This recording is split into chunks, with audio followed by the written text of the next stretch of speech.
the pathway to enlightenment. So this month we're exploring the idea that there is an urge in each of us to transcend the mundane experience and to reach higher levels of being, higher levels of thinking, and higher levels of behaving in this human experience. This desire is fueled by an underlying urge to experience our oneness with the divine, or said another way, to live the spiritual truth that we are. We are each being supported in this quest each week as we look at the different pathway, or the different pathways of transcendence. Each one taking us deeper and leading us to higher into that desired state of conscious unity with God as we walk through this human experience. So far, we've looked at the pathway of power, and you had an opportunity to select a power word.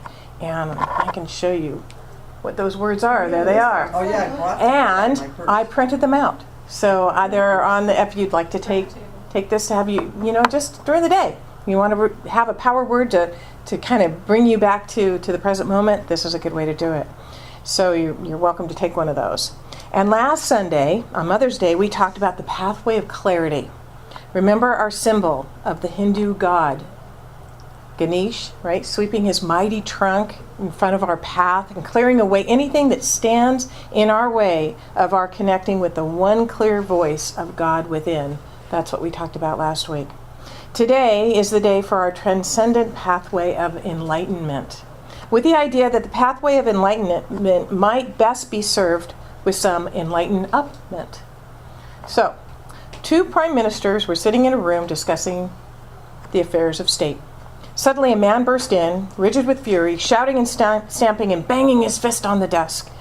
And the resident prime minister admonished him and said, "Peter, kindly remember rule number 6. Whereupon Peter was instantly restored to complete calm, and he apologized and he withdrew. The politicians returned to their conversation only to be interrupted again by a few minutes later by a woman with very, very upset and screaming wildly, and her hair was flying. Again, the intruder is greeted with the words, "Marie, please remember rule number 6. Complete calm descends once more, and she too withdraws with a bow and an apology. When the scene is repeated for the 3rd time, the visiting prime minister addresses his colleague, and he says, "My dear friend, I have seen many things in my life, but never anything as remarkable as this. Would you be willing to share with me the secret of rule number 6? "Very simple," replies the resident prime minister. "Rule number 6 is, don't take yourself so damn seriously." "Ah," says the visitor, "that is a fine rule. May I ask, what are the other rules?" "There are no other rules." That is The Art of Possibilities by Rosamund and Benjamin Zander. So I think that'll become a rule that we'll encourage around here. Rule number 6. Rule number 6. So in one of his final sermons, our founder, Dr. Ernest Holmes, said, "I do not even take myself seriously, but I take what I am doing seriously." Do you take yourself too seriously at times? I think that kind of goes back to, are we in the world or are we of the world? Are we letting the effects of the world affect us, or do we rise above that? Perhaps the path to enlightenment can be made smoother by lightening up just a little bit.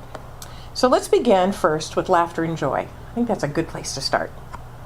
Quoting the word is, on page 68, "To even speak of joy and being a joyous person in the face of many heavy problems in our world may invite the criticism that one is shallow and unrealistic.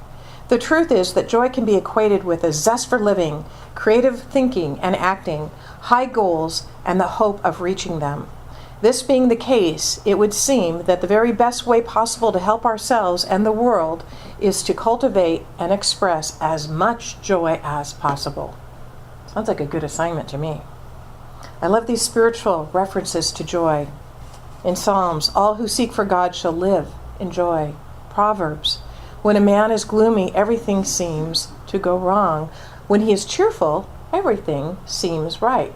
Now, interestingly, I think we twist that and we say, well, when everything is going right, I'll be cheerful then. And when everything is going wrong, I'll be miserable.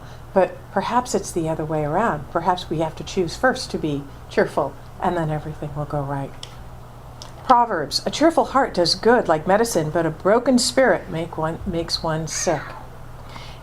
In the Bhagavad Gita, we are told that the full nature of God is joy, and that we are the enjoyers. I like that. I'm an enjoyer. Here are some psychological as well as physiological reasons to experience laughter and joy in your life. Studies published in the Journal of Personality and Social Psychology and Psychological Review claim that when we smile, we feel happy for a couple of reasons. One is that by tightening and loosening the muscles of the face, we activate a network of nerves that send signals to the emotion centers of the brain. A frown turns on the depression center. A smile turns on the elation center. Another reason why smiling triggers happiness has to do with blood temperature. Have you ever been boiling mad? Have you ever been accused of being hot-headed? Our very way of speaking gives us a clue. Frowning tightens a set of muscles that sends more of our 98.6 degree blood to our brain, warming it up. Smiling tightens a different sense of muscles, which the set that decreases the blood flow to the brain. Not enough to impair its functioning, but just enough to cool it. Not only does smiling and laughter help the emotions, they help the physical body as well. Norman Cousins used to say, hearty laughter is a good way to jog internally without having to go outdoors. Sounds good to me. Yeah. I'd rather laugh than go jog outdoors. Although there is that sense when you run, right? That the endorphins that are released. So I'll get past that and get to the endorphins. A recent Mayo Clinic health letter reported on the physical benefits of laughter. It said that laughter aids breathing by disrupting your normal respiration pattern and increasing your breathing rate. How many of us sometimes realize that we're forgetting to breathe or breathe deeply? You know, so laughter restores that. It can even help clear the mucus from your lungs. Laughter is good for your heart. It increases circulation and improves the delivery of oxygen and nutrients to tissues throughout your body. Oh my gosh, why are we not doing this 24/7? A good laugh helps your immune system fight off colds, flu, and sinus problems by increasing the concentration of immunoglobulin, and it's the immunoglobulin A in your saliva. And it may help control pain by raising the levels of certain brain chemicals, the endorphins. It's also a natural stress reliever. Have you ever laughed so hard that you doubled over, fell off your chair, spit out your food or milk through the nose, right? Or maybe even wet your pants? I know there have been times when I've been laughing so hard that some of those things have happened. You cannot maintain muscle tension when you are laughing. And so when you're stressed and uptight, don't you feel your shoulders are tight and your whole body is tight? But when you're laughing, you can't keep that up. It all relaxes. In other words, laughter is really good medicine. It's completely organic, it can be shared, it's recyclable, and it's absolutely free. In that vein, here are a few stories from It Happened in Church, stories of humor from the pulpit to the pews. A Pentecostal minister wrote, one Sunday we were in an uplifting, lively, high-spirited praise. The music was electrifying. The people were dancing and clapping and leaping, shouting and singing. I think it was the wedding that went on yesterday. No, maybe not. Okay, this went on for well over 10 minutes. There was one particular congregant new to their service who was well-dressed with a beautiful hairdo, stunning to look at, and she was clearly overwhelmed by the presence of spirit. And she danced and she leapt enthusiastically, praised God until the sweat beaded on her forehead and ran down the sides of her face. She was so caught up in what she was doing that when she finished praising, she sat down exhausted, reached to her head, snatched off her wig, and used it as a fan.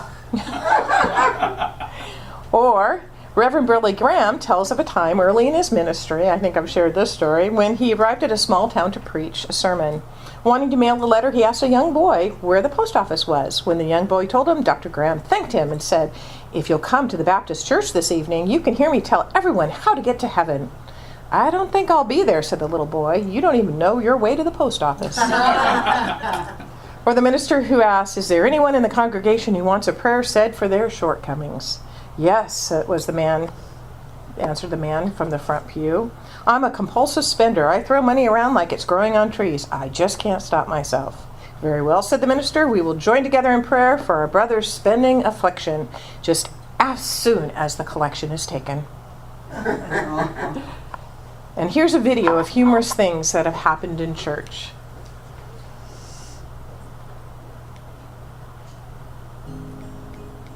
You can turn on the music.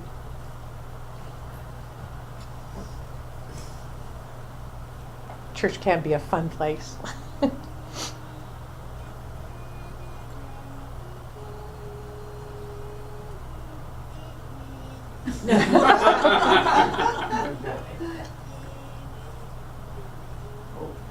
Whoops. And you know what's going to happen here. Whoa.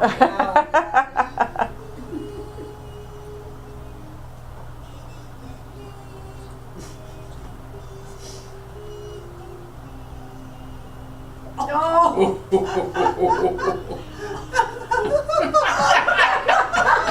Oh my God. Oh, poor girl. That's before you were supposed to touch the Eucharist, right?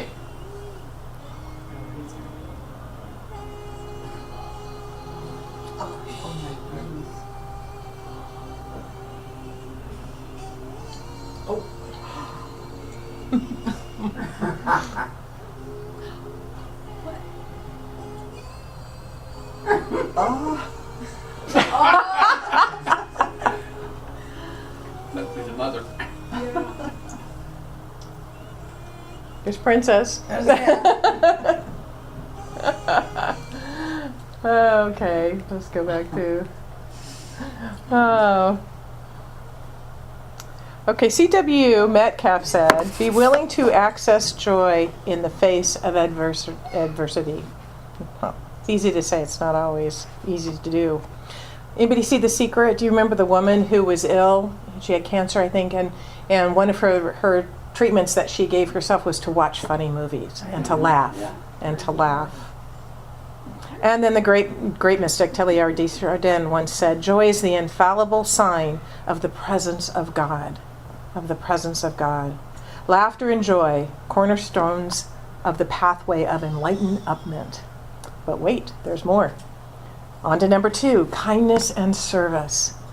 Thomas Carlyle once wrote, "A laugh to be joyous must flow from a joyous heart, for without kindness there can be no true joy." One of the top 4 traits that I wanted in a husband, when I was writing out my list, and it does work actually, was that he had to have a great sense of humor, but it had to be a kind sense of humor. You've all heard the sarcasm that sometimes is a little biting. No, this needed to be the whole and hearty, kind humor. And that was one of the things that Rich had that truly attracted to him. And not only a kind humor, but a sense of givingness, of service. One of our spiritual movie night movies that we watched a while back was The Moses Code. Has anybody seen The Moses Code? Moses Code was another really good movie, and I think we have these to borrow if you're interested.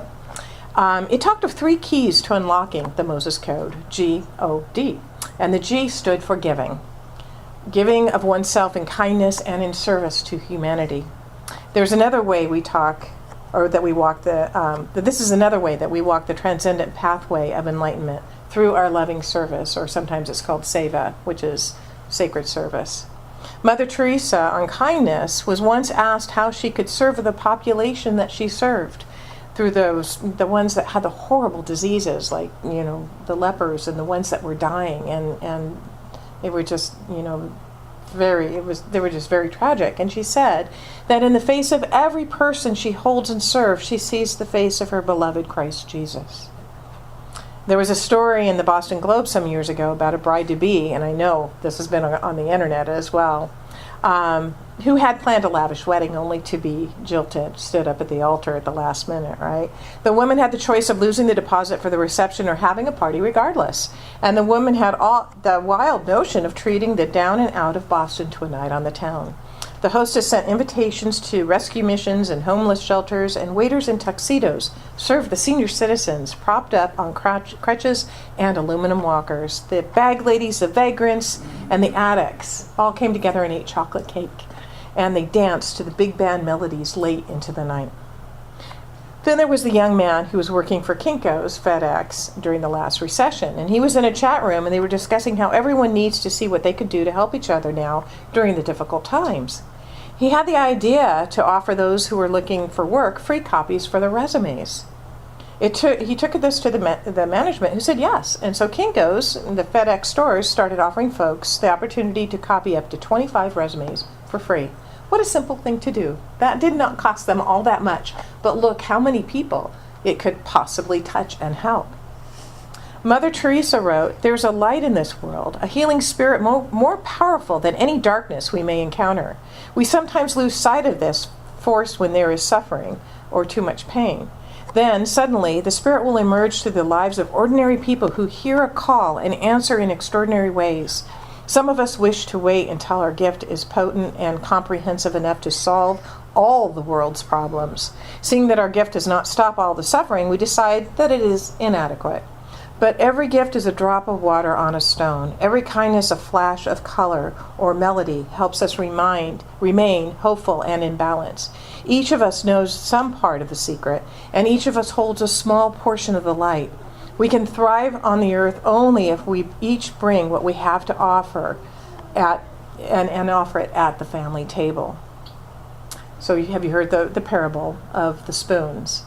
Yes. Okay. This is the holy man who was having a conversation with the Lord one day, and he said, "Lord, I would like to know what heaven and hell are like." And the Lord led the holy man to 2 doors.